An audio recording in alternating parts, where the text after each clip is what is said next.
LinkedIn is part of your sales strategy. Now, I know that there's people out there that still think that LinkedIn is about posting pictures of your lunch, and still think that making phone calls and sending spam emails is the. But by the way, excuse Scott, he's got a bit of a chest cold, so a little bit. I know that people still think that making cold calls and sending spam emails is the best way to get leads and meetings. But Scott is going to hopefully convince a couple of you that there is a different way. Scott, welcome, and where can people find you? Hey, Tim, grateful to be here, and grateful that you came on my podcast, and happy to return the favor and be a guest on yours. Yeah, the best way to find me obviously is on LinkedIn under Scott Aaron. I'll populate, in one of those ways. You can also go to my website, scottaaron.net. But in all honesty, if you just Google Scott Aaron LinkedIn, you'll find me everywhere. My podcast, YouTube, X, Facebook, Instagram, TikTok. I'm everywhere. But I think you're the first person to come on here and call Twitter X and not say something about Twitter, because usually it's a conversation about Twitter and then someone goes, "Oh yeah, it's called X now." Yeah, I mean, if it's not called Twitter anymore, I'm not going to call it Twitter. I mean, if you go to twitter.com, it still redirects you to X. So if it's been rebranded as X, then I'm going to call it X. I mean, that's really how it goes. So, Scott, LinkedIn. Yeah. Really? It's funny because I saw an interesting post the other day on LinkedIn about people trying to, I don't want to say beat the system, but hack the system, in the sense of everyone is going after the vanity metric clout, meaning they want all the views, they want all the likes, they want all the comments, and they'll join these engagement pods and basically pay a couple $100 a month, and everyone excuse me, likes and comments on each other's stuff. But the other thing is that there's a discrepancy with how should I actually be using LinkedIn, and B, will it even work? So you have these marketing companies that tell you that you can set it and forget it. You can use these automated softwares that connect and message for you, and you'll just have 30, 40, 50 lead calls drop into your calendar every single week, which couldn't be further from the truth, because that doesn't work anymore, no matter.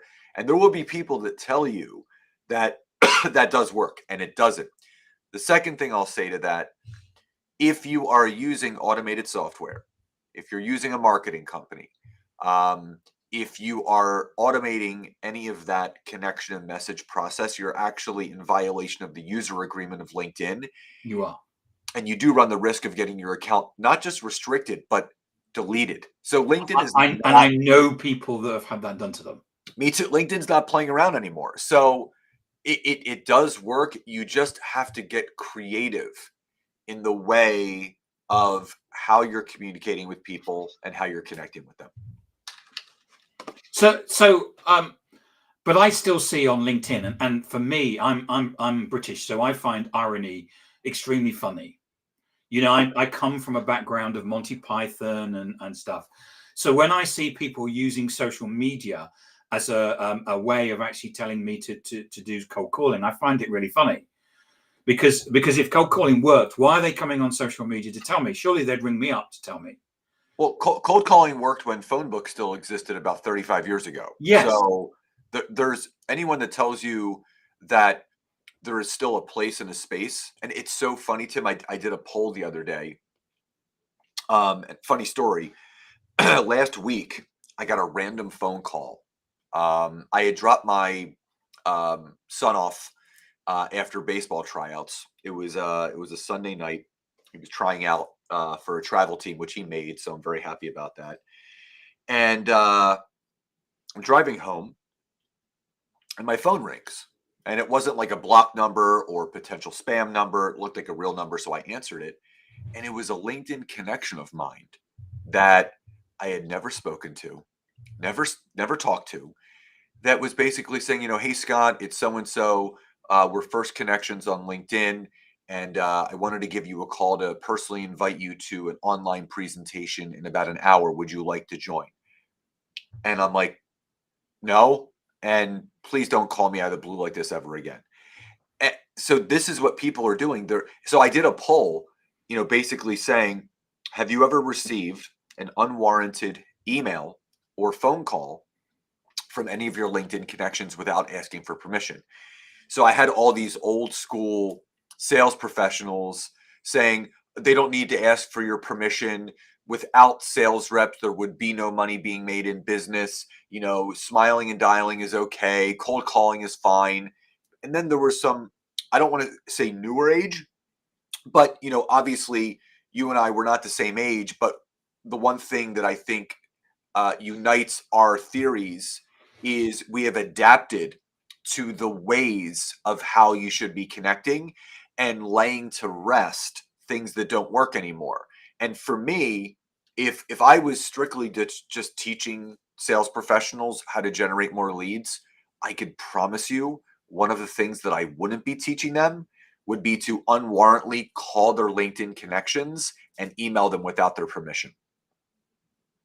Uh, you're preaching to the converted. I mean, it's I totally understand, and I quite often see, sellers have got to sell and marketers have got to market. It's like, actually, so I can give you an example. Like a client of ours, coaching one of the salespeople, he stopped sending spam emails and cold calling because it generates nothing for him. Last week, he generated 3 meetings through social. Now, I know 3 isn't a lot, but he's only just started, and he only generated 3 in a week. But if that's rolled out across the whole of the sales team, and he gets better, and I have benchmarks figures to show that he will, just think of the transformation that would bring to your organization. Again, I always tell people it's not the quantity, it's the quality, Yeah. right? And a benchmark that I like to set for people is booking 3 calls a week. If you book 3 calls a week, that's 12 calls a month. And here's the great thing. If you just close 20%, that's 2 to 3 sales every single month. And I don't care what you're selling, what your offer is, how little or how much. Any business owner would be more than over the moon happy if they were getting consistently 2 to 3 new sales every single month. And that's the thing. LinkedIn is an organic platform. It's anyone, and I just like to debunk any misinformation that's out there. And you'll see people on LinkedIn that consider themselves LinkedIn experts. I don't consider myself a LinkedIn expert. I don't consider myself a LinkedIn guru. I am someone that found a home on this platform, found a very genuine and authentic way of using it, honing in on my human connection skills. I've built a ton of business relationships and business allies. And people have asked me, can you teach me how to do the same thing? That's all I'm doing. And the fact is that everything that I do is to leave people better, from conversations that I have with people, from messaging people the right way, creating content, doing LinkedIn lives, creating my newsletter. Everything is built from the side of, what can I do on this platform to leave people better, giving without expecting anything back in return? Because, I mean, the adage goes, you have to give in order to get. But there's a lot of people out there, Tim, that will tell you, oh, I can show you how to generate hundreds and thousands of leads on LinkedIn. The discrepancy is this, Tim. People are mismarketing a lead as a connection. Yes. Meaning, yes, you can generate hundreds of connections a week. Okay. That is known. You can generate hundreds of connections a week. That does not mean they're leads. No. A lead is after someone becomes a connection. How can you convert those connections into qualified business relationships, whether it's getting on a phone call, getting on a Zoom? And it's a small number because so many people are over inundated with spam drunkalog messages and spam salesy pitch notes added to connection requests that, you know what? Now more than ever, people are more skeptical than ever about getting on a call with someone they don't know.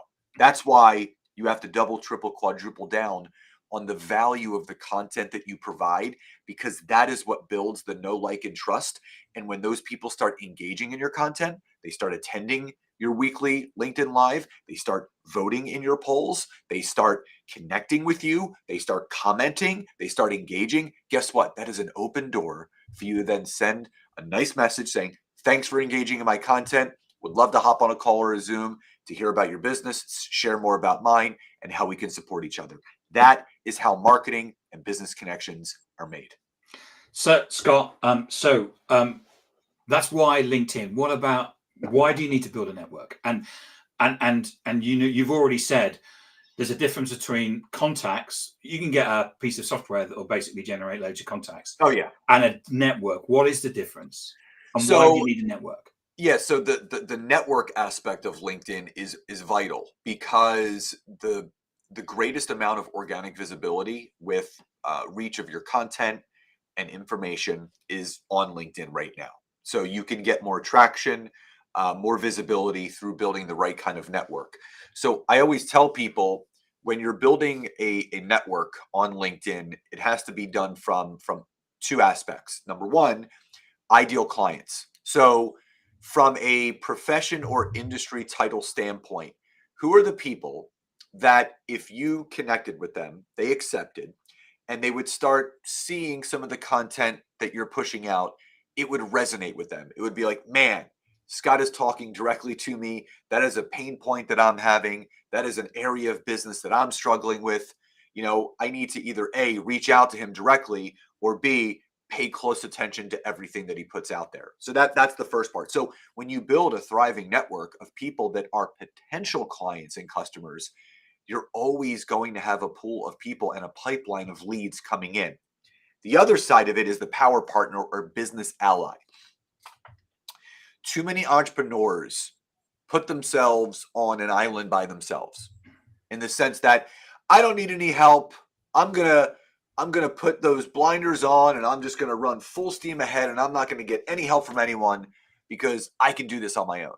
An army of two is twice as strong as an army of one. So for me, referrals are some of the best sources of leads for our business. Yeah. And the way that you generate referral partners is by building really, really solid foundational business connections. So for me, and what I advise to everybody, is seeking out specific industry or profession business allies. So who are people that you could connect with that, you know, when they hear about what you do, who you serve, how you serve them, and vice versa, you can be referral partners. Because if you connect with someone that is also an active networker, where they're reaching out, they're connecting, they're messaging, they're meeting with people, and they have that connection call with you where they remember, oh, this person needs help with LinkedIn.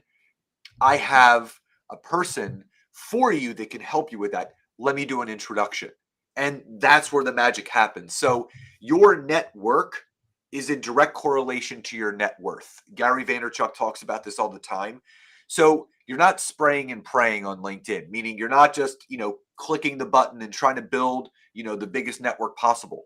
It has taken me 11 years to get to 29,746 followers on LinkedIn. It did not happen overnight. It's been an 11-year process. So everyone looks at my status on LinkedIn. Oh, you're a LinkedIn top voice. You have all these followers. It didn't happen overnight. You're seeing the glory, but you don't know the story behind everything. How many phone calls, right? How much time I've put into this platform. Everybody wants instantaneous results. That is a recipe for disaster. Building a business is a marathon. It's not a sprint. You can't rush relationships. You can't rush those business partners. You have to build them over time. It's like dating. You're not looking to get someone back to the apartment on the first night.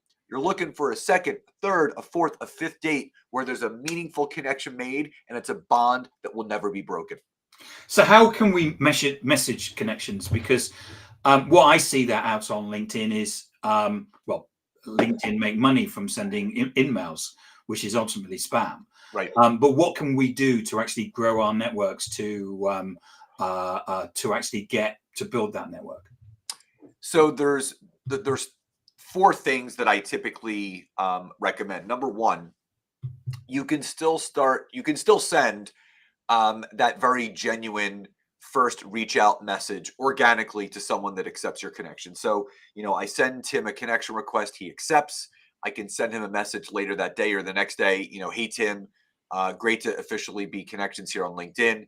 Would love to hear more about you and your business, share more about me and mine, and how we can support each other here on the platform. Anytime for a call or a Zoom this or next week. So it's a very warm, open message where there's no sales pitch attached. You're really looking to get to know the person. That way works, but not as well as it did before because of all the spam that's been going out on the platform. So there's three other things that I always recommend doing. Number one, every single day, as you're scrolling through your newsfeed on LinkedIn, choose 2 to 3 connections of yours that have posted relevant content that you resonate with. And what you want to do is engage, like, love, share, support, and comment. And I'm not saying give like a thumbs up emoji in the comments. You want to do something called a relevant comment, which means you're adding additional value to the thoughts and what has been said in that post. Because what LinkedIn does, it actually boosts it as a relevant comment, which gives you visibility to every single person that actually sees that comment, which is going to bring more attention to your profile. It'll grow your following and grow your connections. Now, the second thing that I always recommend doing is doing a weekly market research poll. So, Robert said, would love more thoughts on CEO pain points who Yeah. don't publicly comment or engage. One of the best things that you can do, and this directly correlates to what Robert just said, is doing weekly market research polls on LinkedIn. Don't ask people how they take their coffee with sugar or cream or, black, whatever it is. Don't ask people, do they eat breakfast or not? Ask people pain point questions. You know, and to Robert's point, think about what the most I would say known pain points that CEOs have. And you can simply say, as a CEO and business owner, what are the biggest pain points that you and your company or business is facing right now? Number one, employee retention. Number two, employee environment. Three, HR. Four, other, comment below. Now, that's just an example. What that does is it engages your network in a way where they don't have to comment, but they can just vote, right? And here's the thing, it is anonymous because the only people that can see who has voted is you. So this is where that other way of connecting with people comes into play. So what I do is after my poll, has gotten a couple days of traction, I'll click on the votes and I'll see who voted for what. If they're a first connection, I'll send them a kind message. Hey Robert, thank you so much for taking part in my recent poll this week. I noticed you voted for X, Y, and Z. If I can be of any support or assistance at any point now and into the future, don't ever hesitate to reach out. Have a great rest of your day. So you're just nurturing, reaching out and touching. The third way that I always recommend, it's something that I do still to this day, is creating a LinkedIn newsletter where you can directly connect with your subscribers. So I started a newsletter on LinkedIn about 2 years ago called LinkedIn Tips and Updates. I have about 104 editions out there. I publish it every single week. And I have close to 7,600 subscribers of my newsletter now. And what I do is, and what I recommend is every week, as you get new subscribers, reach out and thank them for subscribing to your newsletter. And a simple thing that I do is, hey, Tim, thanks for recently subscribing to my newsletter, LinkedIn Tips and Updates. I hope you find great value in it. And if there's anything in specific you would like me to talk about, don't hesitate to reach out to, give me some suggestions. Have a great day. And thanks for subscribing. So there's no sales pitch, right? There's no specific end result in mind. It's letting that person know that you're there. You're a real human being. You're there for them to support them. That goes such a long way. That is the beginning of the nurture process. Because again, if there is a direct need, if there's a hole, a gap, a bottleneck in that person's business, and it's related to your zone of genius, guess who they're going to reach back out to? You. Scott, thank you so much for coming on today. I think once you warmed up, the cold went away, didn't it? It did. It's not, I'm sure once we hit stop, I will start hacking up a lung again. But as Yes, of right now, I feel good. Yeah, the adrenaline has taken over. It has. Scott, thank you so much for coming on. And Jordan and Rob, thanks for all the comments as well. Scott, remind people where they can get hold of you. Yep. On LinkedIn, obviously under Scott Aaron, or my website, scottaaron.net. Anyone that is looking to, really start optimizing LinkedIn the right way, there's a free gift on my website. It's 6 steps to perfecting your LinkedIn profile, which is the starting point of how to really get organic traction on LinkedIn. And it's there if anybody wants it. Fantastic. Thank you so much, Scott. And thank you, Tim. And I appreciate coming on your podcast as well. Yeah, it was an honor. And again, glad to be able to return the favor. Thanks.